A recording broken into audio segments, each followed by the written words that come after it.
The varied perspectives.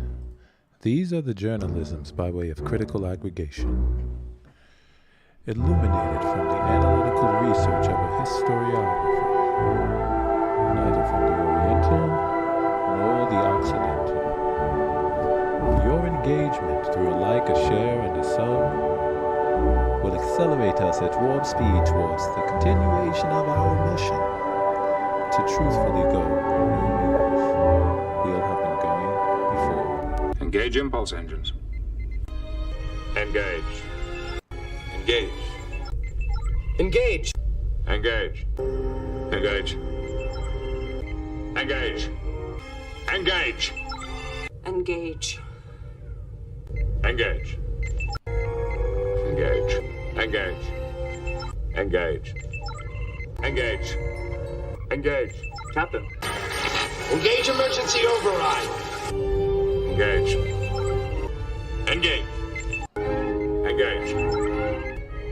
Engage forward shields, 35%. Engage. Engage the cloaking device. Engage. Of them. Engage them in conversation. Engage. Engage.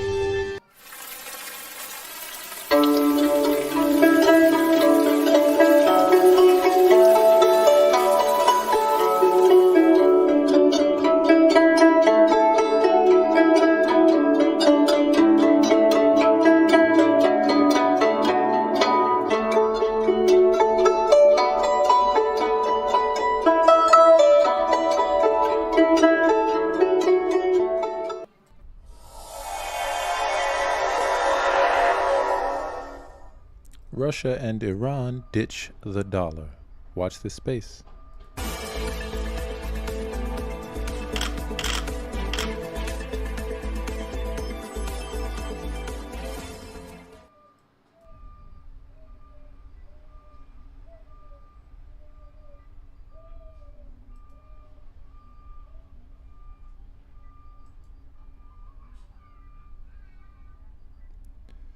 Ditching U.S. dollar to minimize West's economic dominance, Iran's Shamkhani. Iran's top security official says the move to reduce the use of the dollar in regional and international transactions joined by several countries will minimize the West's dominance over the global economy. Secretary of Iran's Supreme National Security Council, SNSC, Ali Shamkhani, made the remarks in a meeting in Tehran on Sunday with Russia's State Council Secretary Igor Levitin, who's also a senior aide to Russian President Vladimir Putin. He said the initiatives finalized between Iran and Russia in the sector of financial and banking exchanges, aimed at funding joint projects, are an effective paradigm for neutralizing the West's unlawful sanctions against the two countries. The SNSC Secretary hailed the promotion of bilateral trade and economic cooperation and emphasized the need to accelerate the implementation of joint economic projects. He said the completion of the North-South corridor and bolstering transit cooperation between the two countries are an important part of the joint projects. Shamkhani said the two countries' incessant efforts would remove any obstacle in the way of the speedy implementation of this strategic project, which would play a determining role in changing the geometry of the transit of commodities in the region. Once completed, the Rasht-Astara railway will reduce the time needed to transport cargo from Helsinki in Finland via Russia to Iran's southern ports on the Persian Gulf and the Sea of Oman by 20 days.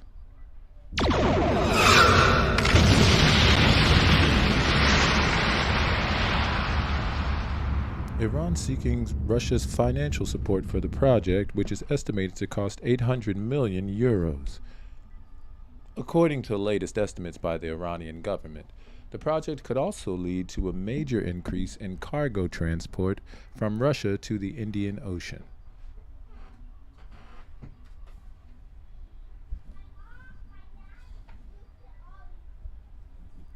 For his part, Levitin said Russia emphasizes the need to accelerate the implementation of joint projects, particularly in the transit sector, and is ready to invest in various economic sectors of Iran, including steel, oil, and petrochemical industries. In addition to the significant steps that have been taken to promote bilateral economic cooperation, The Russian official added, suitable grounds have been prepared to conclude a multilateral economic agreement and encourage other countries in the region to participate in profitable economic projects. Levitin is in Tehran on a 2-day visit to discuss ways to bolster economic cooperation with high-ranking Iranian officials. During his last trip to Iran in January, Levitin visited a railway project in northern Iran amid talks between the two countries to secure the funding needed to complete the key north-south transportation link. De-dollarization accelerated in trade transactions, Shamkhani. Shamkhani and Levitin discussed bilateral ties between Iran and Russia and the issues of mutual interests. The reduced U.S. dollar influence in regional and economic transactions would decrease the Western dominance over the global economy, the Secretary of Iran's Supreme National Security Council stated. During a meeting with the visiting Russian President's special aide, Igor Levitin, Ali Shamkhani made the remarks in Tehran on Sunday. He mentioned that the reducing influence of the U.S. dollar in regional and international economic transactions will disappear with the Western dominance on the world economy. The two sides discussed bilateral ties between Iran and Russia and the issues of mutual interests. They also discussed the implementation of agreements signed by the senior officials of the two countries in various economic and banking fields, especially expediting the construction operation of the North-South Corridor. Shamkhani and Levitin emphasized the need for the adoption of fruitful solutions to accelerate the implementation of joint economic cooperation, while expressing satisfaction with the promotion of trade and economic cooperation between Iran and Russia. Furthermore, Iran's top security official considered completing the North-South Corridor and expansion of transit cooperation between Iran and Russia as the most important part of the joint projects. He added that with the incessant and non-stop efforts of officials of the two countries, any obstacle in the way of materialization of the will of the leaders of the two countries will be removed.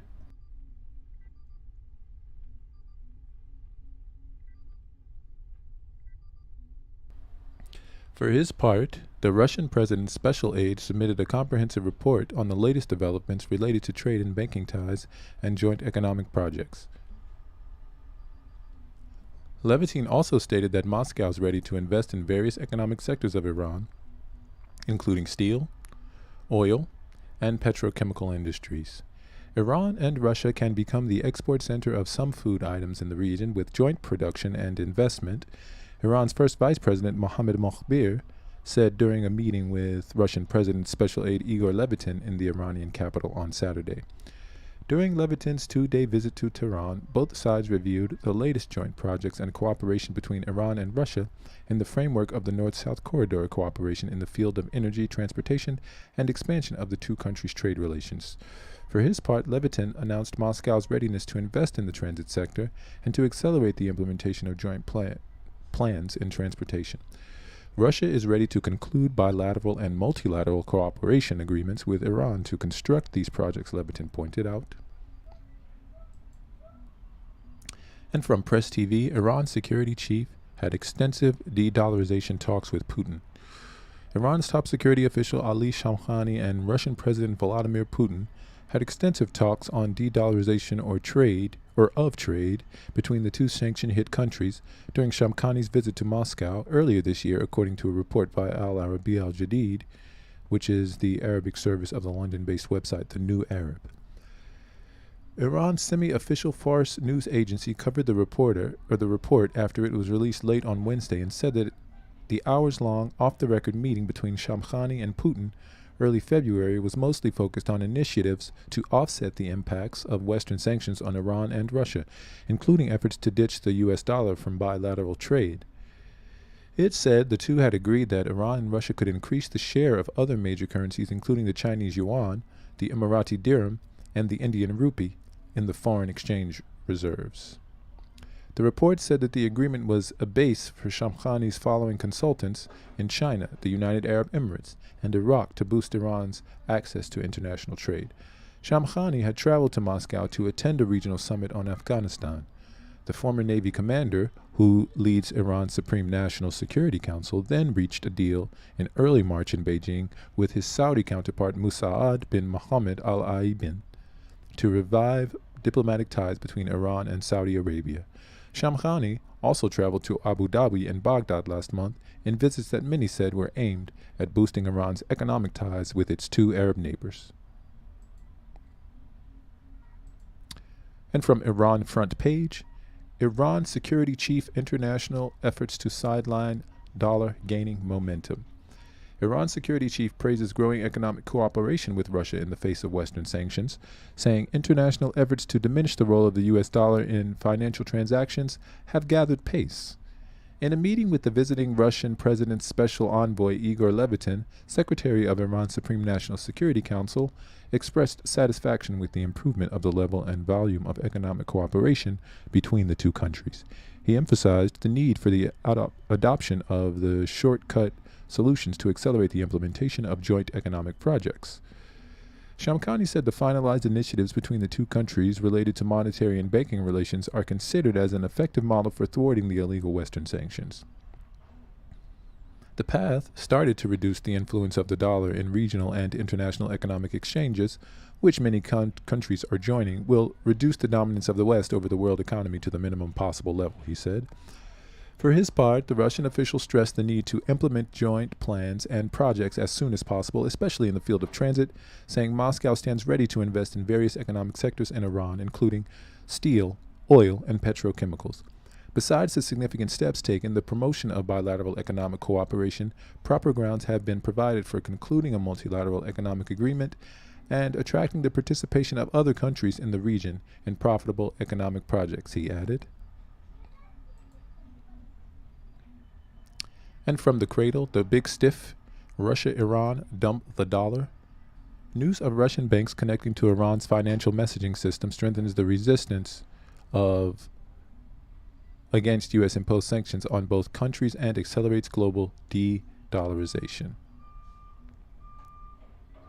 And watch the space. Remember, your engagement through a like, a share, and a subscribe will engage us at warp speed towards the continuation of our mission to truthfully go where no news will have been going before.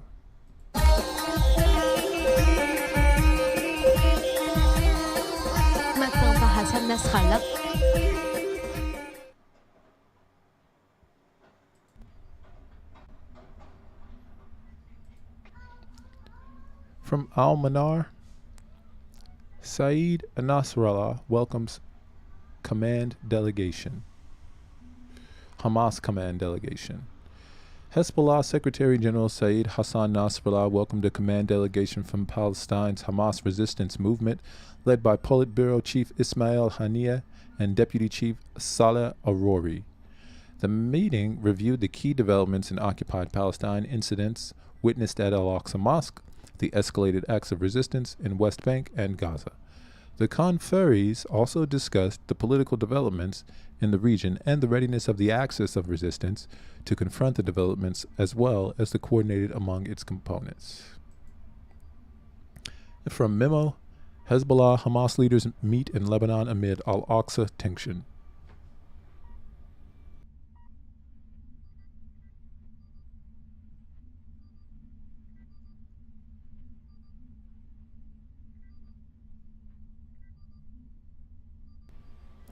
Ismail Haniyeh, head of the Hamas Political Bureau, on October 13th.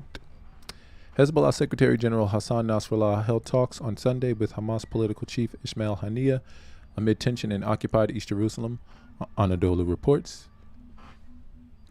Violence rose across the Palestinian territories after Zionist forces last week forcibly removed worshippers from inside the Al-Aqsa Mosque complex.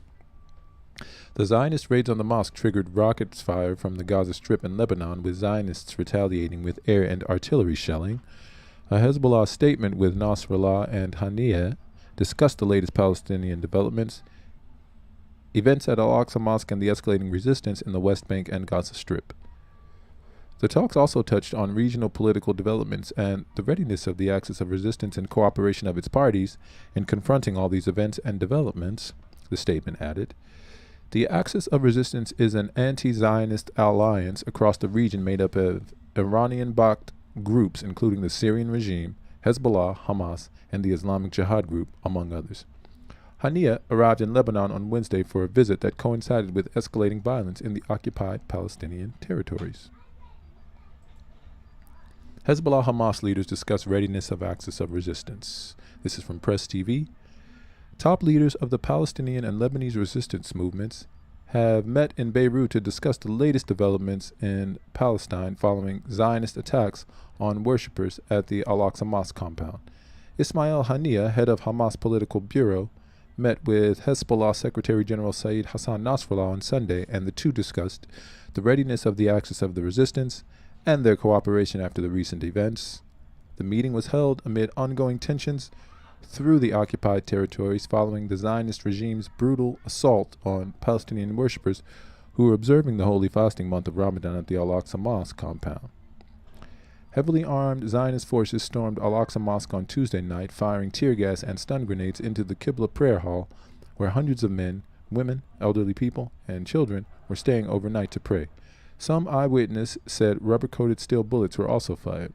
The Zionist forces violently beat up worshippers with batons and riot guns, wounding many and arresting about 500 Palestinians. Videos from inside the mosque showed Zionist troops repeatedly hitting people with batons as they lie on the floor. Cries for help from women and children could be heard in the background. Since the start of the holy month, the Zionist regime has imposed strict restrictions on the entry and exit of Palestinians to and from the gates of Al-Aqsa Mosque. Zionist settlers have also pressed ahead with their frequent incursions and provocative rituals at the holy site.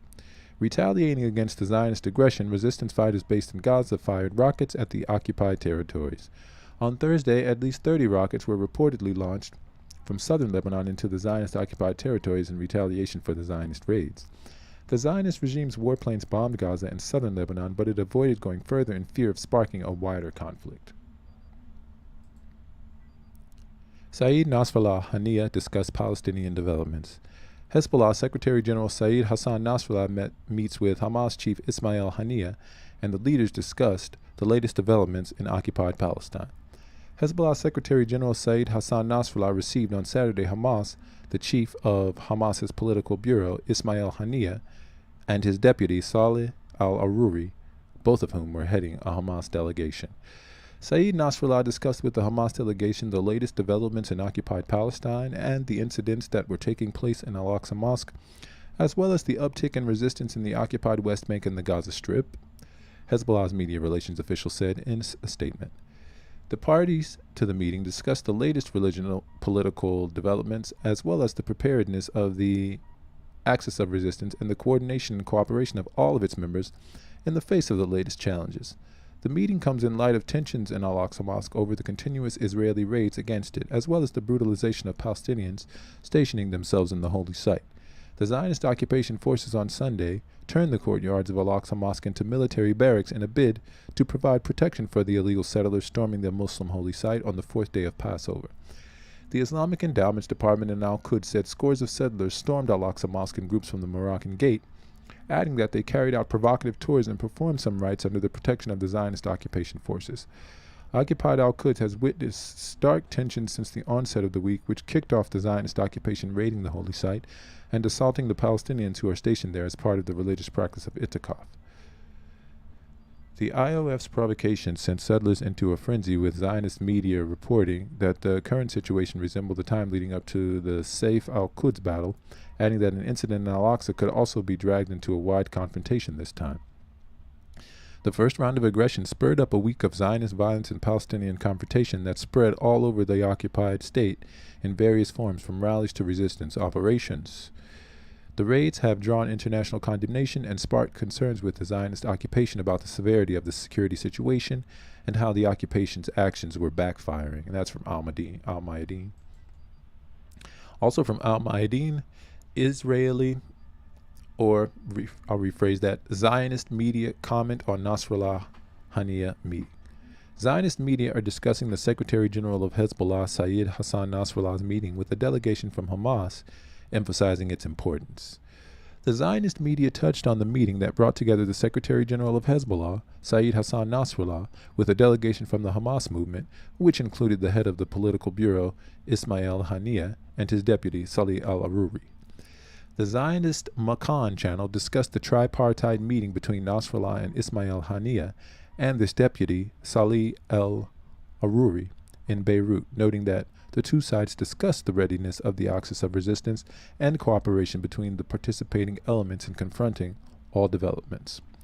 For his part, Hezi Simintov, the Arab Affairs correspondent of the Zionist Channel 13, considered that the meeting's importance lies in coordinating positions between Hamas and Hezbollah, and that its aims to spread unity in the axis of resistance, Syria, Iran, Hamas, and Hezbollah, while also coordinating positions between Nasrallah Haniya and al-Aruri. As for the Arab Affairs correspondent at Khan Channel, Roy Kayes, he described the importance of this meeting, adding that the resistance axis, readiness, and its dealings with developments were discussed. According to Kayes, the idea is around the unity of the squares, noting that he saw a map on Al Mayadeen TV which included occupied Palestine, Syria, Lebanon, and Yemen. Channel 13 also commented on the picture in which everyone appears to be smiling and indicated that the photo suggests that Nasrallah doesn't live in a hideout, also emphasizing that the photo portrays unity, according to Arab Affairs analyst Avi Issacharov. With regard to the joint picture of Syed Nasrallah with the delegation of the Hamas leadership, Channel 12 considered that Syed Nasrallah with this picture poked the Zionist's eye, explaining that this picture is worth more than 1,000 words. At the same time, Tai Lev Ram, a military affairs commentator for the Ma'ariv newspaper, wrote that the security and military establishment's warning came true, implying that all the different threatening areas could coalesce during the month of Ramadan. He also pointed out that the Zionists have felt in recent days a very small dose of the characteristics of a multi-stage confrontation. Saeed Nasrallah on Saturday received Haniya, his deputy al-Aruri, and the movement's leadership delegation. He reviewed with the Hamas delegation the most important developments in occupied Palestine, the course of events in Al-Aqsa Mosque, and the escalating resistance in the West Bank and Gaza Strip, according to a statement released by Hezbollah's Media Relations Office. Likewise, the meeting discussed the latest political developments in the region, the resistance axis readiness, and the unified stance of parties in the face of all these events and challenges. The meeting comes in light of escalations in Al-Aqsa Mosque due to the occupation's attacks on worshippers inside the mosque and the occupation and settler incursions into its courtyards. Clashes erupted on Saturday between Palestinian youths and the Zionist occupation forces in Jenin, Beit Lahm, and Nablus in the occupied West Bank. Earlier, Saeed Nasrallah confirmed that the rapprochement between Iran and Saudi Arabia is in the region and its people's interest, and primarily the neighboring countries, especially Syria and Palestine. From Al Arabiya News, Hezbollah and Hamas chiefs meet in Beirut. Statement. The leaders of the armed movements Hezbollah and Hamas have met in Beirut to discuss the readiness of the axis of resistance against Israel, a Hezbollah statement said Sunday. Ismail Haniyeh, the head of the Palestinian movement Hamas, which rules the Gaza Strip, has been in the Lebanese capital since Wednesday. Zionists blamed Hamas for firing 34 rockets the following day toward its territory from southern Lebanon, the stronghold of the Iran-backed Shia movement Hezbollah. Zionists' army retaliated early Friday with strikes on both southern Lebanon and Gaza after rockets targeting Zionists were also fired from the coastal enclave. During Haniyeh's meeting with Hezbollah chief Hassan Nasrallah, the pair discussed the readiness of the axis of resistance and cooperation between its members in the face of recent developments, the Hezbollah statement said. The axis of resistance refers to Lebanese, Palestinian, Syrian, and other Iran-backed groups opposed to the Zionists. The two also discussed the intensification of resistance in the West Bank and Gaza and events at Al-Aqsa Mosque in Jerusalem, according to the statement, which did not specify when they met. On Wednesday, Zionist police stormed the prayer hall of Al-Aqsa Mosque, Islam's third holiest site, in a pre-dawn raid they said aimed at dislodging law-breaking youths and masked agitators who had barricaded themselves inside. Following the strikes on Lebanon and Gaza, Zionists announced early Sunday it had struck targets in Syria in response to 6 rockets fired from Syrian territory. The army said 2 rockets landed in the Zionist-occupied Wallan Heights, while air defense system intercepted at least 1.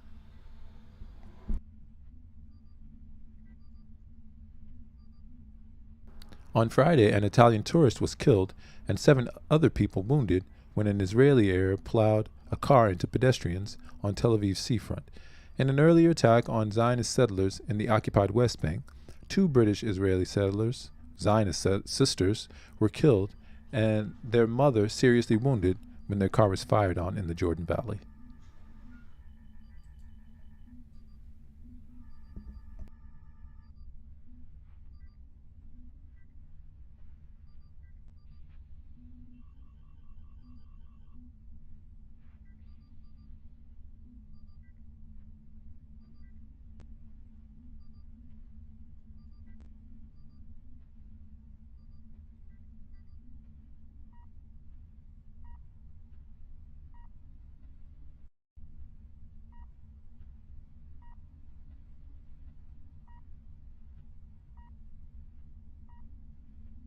From Aram Online, Hezbollah and Hamas chiefs meet to review Israel-Palestine violence. Hezbollah Secretary General Hassan Nasrallah met with Ismail Haniyeh, head of the political bureau of Hamas, to discuss ongoing violence in Palestine, according to a statement issued by the Lebanese party on Sunday. Haniyeh, who arrived in Beirut on Wednesday, met with Nasrallah and reviewed the most important developments in occupied Palestine, the course of events in Al-Aqsa Mosque, and the escalating resistance in the West Bank and Gaza Strip. The two leaders also discussed the political developments in the region, the readiness of the resistance axis, and the cooperation of its parties in confronting all these events and developments. The exiled Hamas leader has visited Lebanon several times in recent years, where he usually meets Nasrallah. The impetus for the meeting was the escalation in violence that erupted last week after Zionist police raided the Al-Aqsa Mosque on Wednesday, firing tear gas and stun grenades to disperse hundreds of Palestinians who were participating in itikaf, the religious practice of seclusion inside mosques commonly observed during Ramadan, and arrested 350 of them. In the aftermath, Palestinian factions vowed to launch revenge attacks, with Haniyeh confirming on Thursday from Lebanon that the factions would not stand hands tied in the face of Zionist aggression on Al-Aqsa Mosque.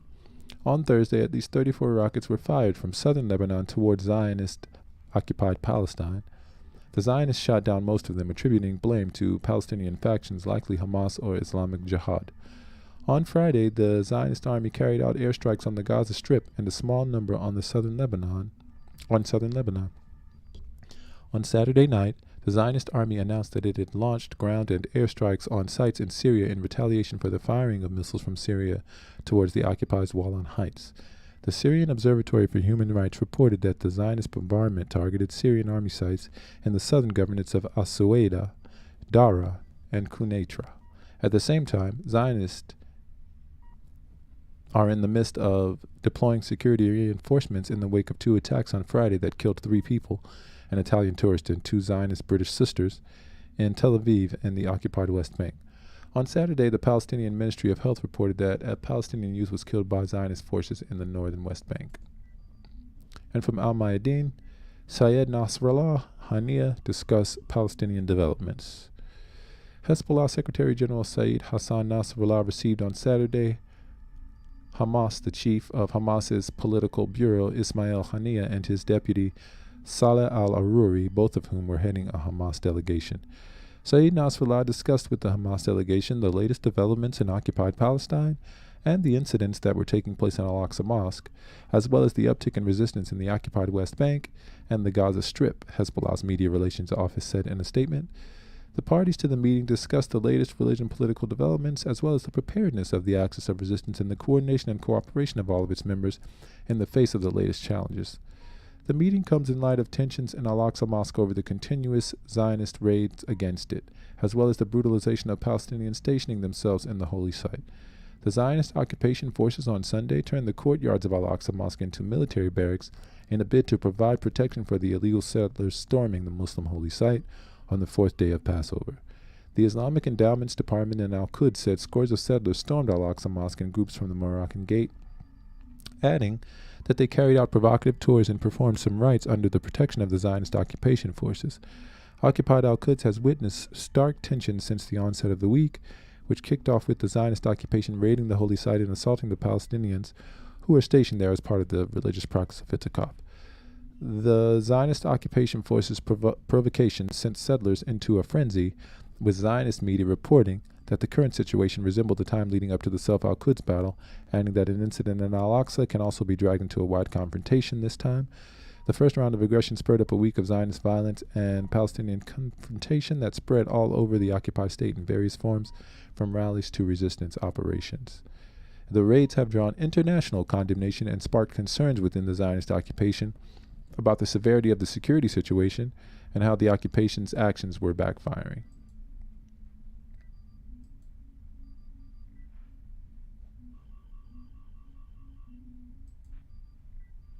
And from Al Jazeera, actually, let me remind you here that your engagement through a like, a share, and a sub will accelerate us at warp speed towards the continuation of our mission to truthfully go where no news will have been going before. It is obvious to the most simple-minded that loci is The whole notion of logic. The obvious visual evidence, Commissioner, is that he is of the same breed as yourself. Are you blind, Commander Spock? Oh, look at me. I thought you scientists were supposed to keep an open mind. There's a difference between keeping an open mind and believing something because you want it to be true. Your friend Spock is a logical man. The whole notion of logic. Strewn with gaping defects in logic. The whole notion of logic. Reaction. The whole notion of logic. Demonstrated our superior weapons, they should have fled. You mean they should have respected us? Of course. Mr. Spock, respect is a rational process. Did it ever occur to you they might react emotionally? With anger? Doctor, I'm not responsible for their unpredictability. You do not think like the others.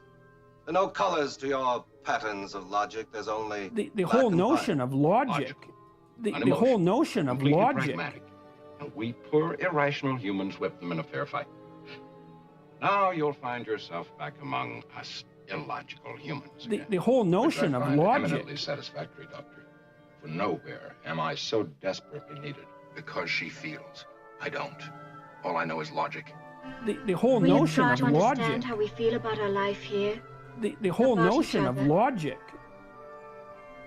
Emotions are alien to me. I'm a scientist. You're gonna leave here without them? Run off on some wild goose chase halfway across the galaxy just because you found a discrepancy in a hydrogen cloud? Doctor, I'm chasing the captain, Lieutenant Uhura, and Ensign Chekhov, not some wild aquatic fowl. Mr. Spock, you have a remarkably logical and analytical mind. Thank you. I prefer the concrete, the graspable, the provable. You'd make a splendid computer, Mr. Spock.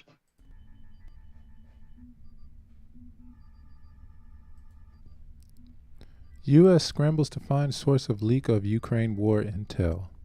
From Al Jazeera, the U.S. Department of Justice launches probe into the possible leak of intel related to Ukraine, China, and the Middle East.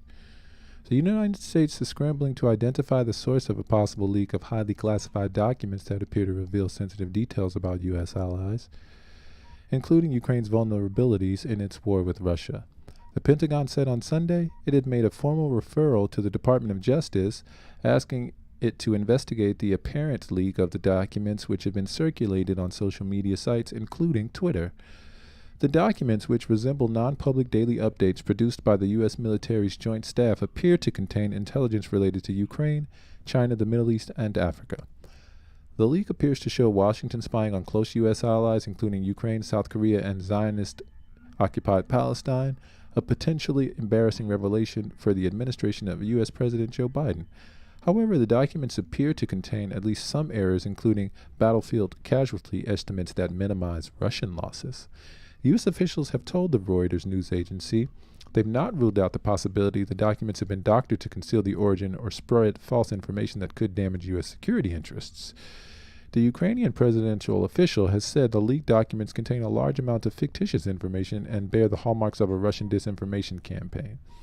I'm going to push back on that and say that the only discrepancy that was found was the manipulation of the amount of Russian troops that had been lost compared to those of Ukraine. One document marked secret and dated February 23rd describes how Ukraine's air defense systems are on track to run out of munitions by May if they continue going through stockpiles at the current rate. Another document claims that the Zionist Mossad intelligence agency encouraged protests against Zionist Prime Minister Benjamin Netanyahu and his controversial judicial reforms, which Netanyahu's office on Sunday said was without any foundation whatsoever. In another document, senior South Korean officials are said to have discussed coming under U.S. pressure to help supply weapons to Ukraine in violation of Seoul's policy against exporting weapons to countries in conflict. A South Korean president official on Sunday acknowledged the reports about the leaked documents and said it would raise the issue with Washington.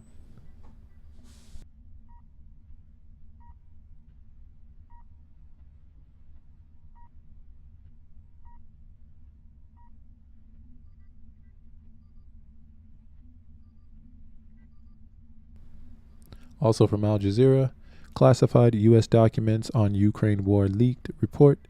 War plans spread on social media reportedly contain charts and details about weapons deliveries and other sensitive information, New York Times says. Secret documents that provide details of U.S. and NATO plans to help prepare Ukraine for a spring offensive against Russia have spilled onto social media platforms, the New York Times reported. The apparent leak looked like a Russian disinformation operation to sow doubt about Ukraine's planned counteroffensive, a Ukrainian president official said on Friday. Mikhailo Podolyak told Reuters news agency that data contained a very large amount of fictitious information, and Russia was trying to seize back the initiative in its invasion. The Pentagon said on Thursday it's assessing the apparent security breach. We're aware of the reports of social media posts, and the department is reviewing the matter, Deputy Press Secretary Sabrina Singh said. The documents were spread on Twitter and Telegram and reportedly contained charts and details about weapons deliveries, battalions, strengths, and other sensitive information, the Times said. There was no explanation as to how the plans were obtained. Information in the documents is at least 5 weeks old, with most recent data March 1st, the report said. The plans did not provide specific actions such as when Ukraine would launch the offensive. One of the documents summarized the training schedules of 12 Ukraine combat brigades and said 9 were being trained by U.S. and NATO forces. About 250 tanks and more than 350 mechanized vehicles are required for the operation, the newspaper said. The classified documents, at least one of which carried a top-secret label, were circulated on pro-Russian government channels, it said. Information in the documents also detailed expenditure rates for munitions under Ukraine military control, including for the HIMARS rockets, the U.S.-made artillery systems that have proven highly effective against Russian forces, it added. To the trained eye of a Russian war planner, field general, or intelligence analyst, the documents no doubt offer many tantalizing clues and insights, the Times said. The report quoted military analysts who warned some documents appear to have been altered in a disinformation campaign by Russia, with one inflating Ukrainian troop deaths and minimizing Russian battlefield losses. Kyiv said President Volodymyr Zelensky and top security officials discussed ways to prevent leaks of military information at a meeting on Friday. A statement about the meeting issued by the president's official did not say a leak had occurred and did not refer to the New York Times report. The participants of the meeting focused on measures to prevent the leakage of information regarding the plans of the defensive forces of Ukraine, a presidency statement said. The apparent leak comes as fighting continues in the town of Bakhmut in eastern Ukraine, which has been one of the deadliest battles of the war so far. While Western analysts have played down its strategic significance, Kiev has framed its dogged defense of the city as a way of wearing down Russian forces ahead of the expected counteroffensive bolstered by advanced Western-supplied weapons. Russian President Vladimir Putin has called the invasion a special military operation necessary to eliminate Nazis and defend Russia from a hostile West. Ukraine and its allies call it an unprovoked war of aggression. The conflict has killed thousands of people, wrecked cities, destabilized the economy, and millions of Ukrainians have fled to neighboring nations, while others have been internationally displaced. From Middle East Eye, U.S. leaked documents allege Mossad-backed judiciary overhaul protests. Israel vehemently denies reports which suggest that Washington spied on its ally. Leaked U.S. intelligence documents allege that the Zionist spy body Mossad secretly encouraged people to join protests against Prime Minister Benjamin Netanyahu's proposed judicial overhaul. The document, dating back to early to mid-February, states that Mossad leaderships had advocated for Mossad officials and Zionist citizens to protest the new Zionist government's proposed judicial reforms, including several explicit calls to action that decried the Zionist government. The intelligence memo does not state who made the order to encourage Mossad employees and civilians to join the protest, but notes that the intelligence came from signals intelligence, meaning the U.S. spied on its closest ally in the region. These latest leaks are part of a series of U.S. intelligence documents posted online and given to the Washington Post and other newspapers. The FBI is investigating who's behind the leak. The authenticity of the documents is thought to be generally credible, though the information they contain is not necessarily factual. The Zionist Prime Minister's office on Sunday condemned the report on behalf of Mossad and described them as mendacious and without any foundation whatsoever. The Mossad and its senior officials did not and do not encourage agency personnel to join the demonstrations against the government, political demonstrations, or any political activity, the statement read. The Mossad and its serving senior personnel have not engaged in the issue of demonstrations at all and are dedicated to the value of service to the state that's guided the Mossad since its founding. The disclosure of these documents comes after pro-government Zionists accused the U.S. of secretly orchestrating the protests against Netanyahu and supporting them. Last month, Netanyahu's son Yair claimed the U.S. State Department was behind the protests in Zionist-occupied Palestine with the aim of overthrowing Netanyahu, apparently in order to conclude an agreement with the Iranians. Washington denied these claims and said that any reports that it was propping up or supporting these protests is completely and demonstrably false. Zionists had been rocked by week-long protests and strikes since January against the judicial overhaul plan, which critics say will weaken the Supreme Court and remove checks on Parliament. Netanyahu paused the proposal last month to allow for dialogue with the opposition until late May before pressing on with the bills again. The plan was publicly criticized by U.S. President Joe Biden, who urged Netanyahu to walk away from it. His remarks prompted criticism from Netanyahu and his partners and exposed simmering tensions between the two administrations. And from Press TV, U.S. assessing impact of highly classified documents leak on national security allies, Pentagon.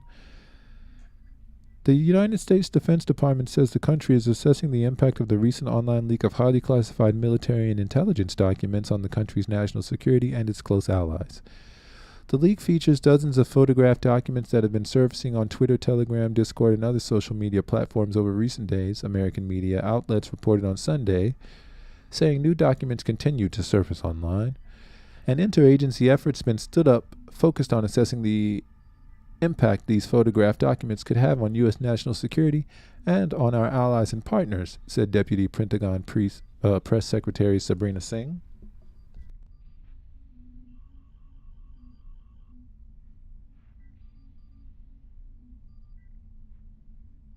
The documents reportedly feature assessments and security intelligence reports, including but not exclusively restricted to data on Russia-Ukraine war as highly sensitive analysis of other U.S. key allies, including Zionists and South Korea.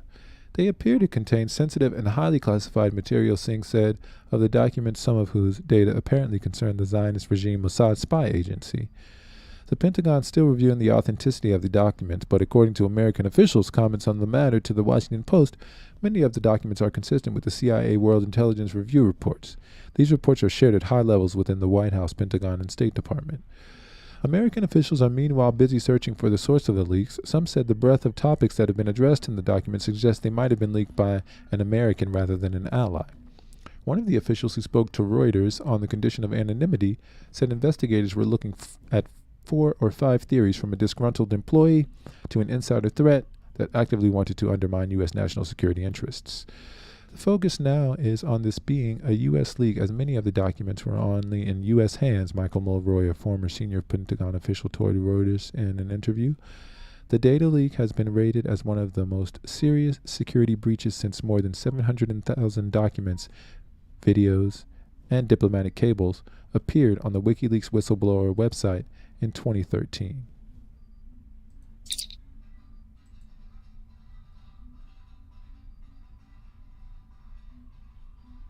Beam me up, Mr. Spark. Beam me up. Lock on transporters. Beam us up. Beam us up, quickly. Beam us up home.